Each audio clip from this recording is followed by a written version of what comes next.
Hello friends, in this video I will show how to fix the system can't find the file specified error.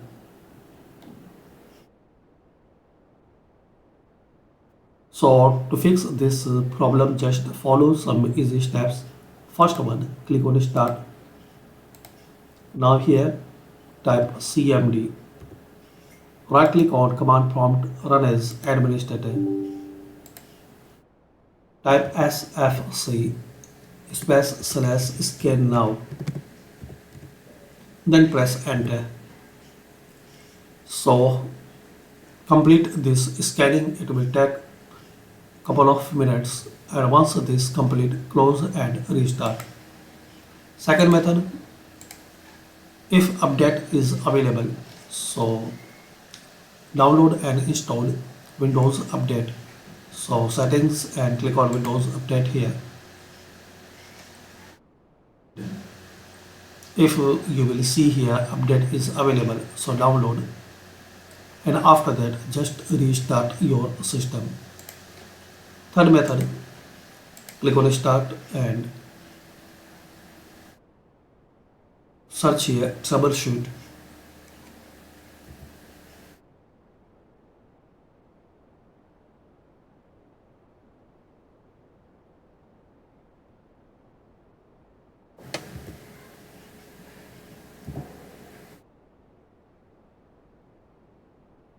Click on start settings. Scroll down and click on troubleshoot. Now here click on other troubleshooters.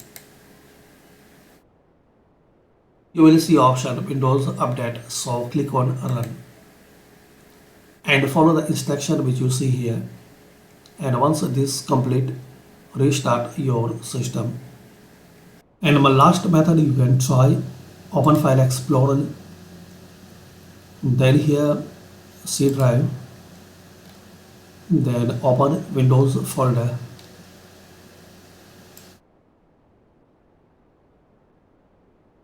And here guys, you find out the folder software distribution,